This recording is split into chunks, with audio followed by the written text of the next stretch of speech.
يزول الناس أن لنا دواء الله يزول الناس أن لنا دواء الله وليس لنا دواء بل دعاء وليس لنا دواء بل دعاء.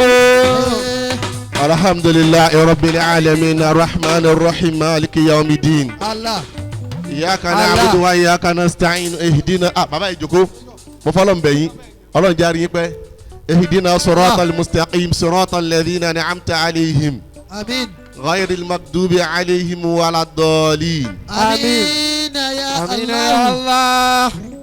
كاكي الله لا كان الله أكبر. الله أكبر كبيرا. àgbà wípé Ọlọ́run ló ṣe bó ti ṣe ṣe yìí tó sì dùn mọ́ wa nínú. الله أكبر كبيرا. káàkì Ọlọ́run lẹ́ẹ̀kan náà pé Allahu Akbar. الله أكبر. èyàn lè ṣe náwó nínú ẹ̀rùn kójò sì máa rọ̀. الله lójò tí máa ń gbé tẹ́ǹtì. له الأمر في الدنيا له الأمر بعدها له الأمر بعد وصلت له العباد الله أكبر. máa fi bàbá wa àgbà ajílété. ليست له البداية. máa fi kí gbogbo ìjókòó. torí ọjọ́. ọ̀rọ̀ ìdùn sọ pé gbọ́dọ̀ lójú ìṣẹ́jú márùn-ún lọ kó owó sọ máìkì ilẹ̀. kó dàbí pàṣẹ. bẹ́ẹ̀ni. máa fi bàbá wa àgbà ajílété máa fi kí gbogbo ìjókòó yìí. máa sì fi aya alukur'anu tí Ọlọ́run ọba fẹ́ràn Ànábì wa Muhammad. sallallahu alayhi wa sallam. tó ní shahida Allahu annahu la ilaha illahu. bisimilahi rahmani rahim shahida Allahu annahu la ilaha illa huwa wal malaika wa ulul ilmi qa'iman bil qisti la ilaha illa wal azizul hakim. ẹnì kan gbà tọ́lọ̀ mú àyà nìbọ̀ wá tó ní shahida Allahu annahu la ilaha illahu wa. Ọlọ́run ni mo jẹ́rìí pé èmi Ọlọ́run ọba náà lọ́lọ́run tí mo ń dára tó wù mí. annahu la ilaha illa huwa. alọ́ba alájẹgúnlẹ̀ yóò lójú àrà tó lè dá tó bá dára tó bá lágbára wọn ó sì àrẹ́sì ẹ̀. annahu la ilaha illa hu. nígbà tó bẹ̀rẹ̀ sí ní ká tó kíra rẹ̀ tán ó ní wà. wàlmáláìka. ó tún kí àwọn màláíkà ń bẹ̀. wàlmáláìka wa ulul ilmi qa'iman máa Bilikis. nígbà tó wá lọ mú àwọn àfáà ó wá lọ mú wa sípò kẹta kó mú àwọn ànábì Ọlọ́run o. téèyàn ó fi mọ ohun tí wọ́n ń pè ní àfáà àfáà kì í ṣẹgbẹ́ àjẹ́ mo ń kí ọba àgbájílé tẹnu o. wa ulul ilmi qa'iman bil qisti.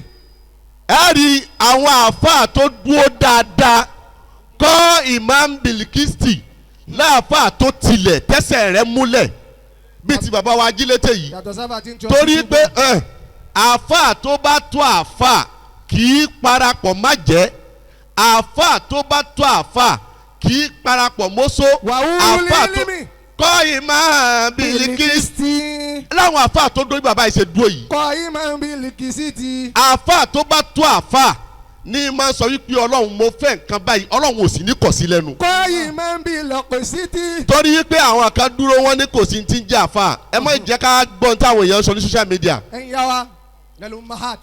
àfáà ń bẹ mọ̀nàkàì tí wọ́n ń pè láàfáà ní alifun ẹgbẹ̀rún kan èèyàn bí bàbá wa àgbà ajílété yìí tí wọ́n ń pè láàfáà nù ẹ rí wípé bẹ́ẹ̀yàn ẹnìkan pósí kínní kan lọ́sẹ̀ yìí Ọlọ́run lọ bá àfáà kan òun sọ wípé káfáà náà bẹ̀ lọ́run fóun àfáà náà wá sọ fún kọ́ ọ̀nà mú 400,000 wá òun ó gbàwẹ̀ fún un wípé òun ó gbàwẹ̀ fún òun fún 21 days ó wá nílé rí kíni àfáà kan wá dá èsì padà fún un wípé àdúrà jù bẹ́ẹ̀ lọ tí wọ́n ń pè ní àfáà lẹ́ni tó já sí ní pé ní yóò kànlẹ̀kùn Ọlọ́run ó rí wípé tó bá fẹ́ lọ rí chairman Ajégúnlẹ̀ yìí kí ló kọ́ rẹ̀ ti jẹ́ Ayọ̀ọ́lá ọlápá àbáyé máa ń jẹun níbẹ̀ ni wọ́n fi dá àwọn dáadáa báwọn. tí wọ́n bá fẹ́ lọ báyọ̀ọ́lá bẹ́ẹ̀ yẹn bá fẹ́ lọ kànlẹ̀kùn rẹ̀ ẹni tí ò bá mọ̀ rí òní lè débi tó wà. wa ulul ilmi qa'iman bil qisti. àwọn bàbá yìí tí wọ́n dọ́lọ́hun mọ̀ àwọn ni wọ́n lè kànlẹ̀kùn Ọlọ́run tilẹ̀kùn ni ó sì sí. wa ulul ilmi qa'iman bil qisti. bàbá wa ajílété akínyí ní ìṣẹ́jú márùn-ún mo ti ń lò lọ. bàbá wa àgbà Sheikh Madibo Olowo ìtẹ̀ jẹ́ lónìí ọlá mímọ̀ táwọn bàbá yín ní. ẹnìkan kì í jogún ìwé béèyàn bá jẹ́ lọ́ọ̀yà tó bá jẹ́ adájọ́ tó bá jẹ́ dókítà tọ́mọ rìn ò bá ti rin ibi tó rìn nì kò ní jogún rẹ̀. Al-ilmu afdalu ma yu'ti l-fata sharafan. ìmọ̀ náà ló lè fún yàn níyì bẹ́ẹ̀ ni gbogbo yẹn ṣe pé tìyín yìí bí kéè bá ṣe mímọ̀ ni ẹnìkan ò ní pé tìyín bó ti ṣe pé tìyín. Afdalu wọ́n ní tí baba Madibo ń sọ wọ́n ní èèyàn máa ń ré ìsun dàábú bàbá wa àgbáláwò ní ré ìsun dàábú wọ́n ní bàbá Madibo Olowo ni wọ́n. ayakumullah. Al-ilmu afdalu ma yu'ti l-fata sharafan. bàbá wa ajílété ìmọ̀ ló sọ yín dantí ẹ̀dà yìí tí kó wa náà fi pé tìyín yìí. Ma yu'ti l-fata sharafan. gbogbo ẹni tó bá fẹ́ jẹ́ àfáà tóun náà fẹ́ gbádùn ayé bẹ́ẹ̀ ti ṣe ń gbádùn rẹ̀ káwọn èèyàn máa pé tì báyìí àfi kó lọ sún síwájú lọ́dọ̀ Ọlọ́run. èèyàn lè kéwú kíkè rẹ̀ pọ̀ ju ti Ṣẹ̀tánì lọ káyé má tẹ́wọ́ gbà lọ́wọ́ rẹ̀. èèyàn lè kéwú kó pọ̀ buhaya káwọn ayé má tẹ́wọ́ gbà ṣùgbọ́n dèdè ń tẹ́ gbà lọ́dọ̀ bàbá wọ Láwùmí yìí tọ́lọ̀ ń fi àlùbáríkà sí yìí táyé fi wá tẹ́wọ́ gbà báyìí ẹ rí i pé ń téèyàn máa ń dìmú tó yẹ pé téèyàn bá dìmú báyìí wọ́n ní kọ̀dí kọ́ọ̀là máa ń kọ́ọ̀là ánàlì ilma muktasabun. kọ̀dí kọ́ọ̀là máa ń kọ́ọ̀là ánàlì ilma muktasabun.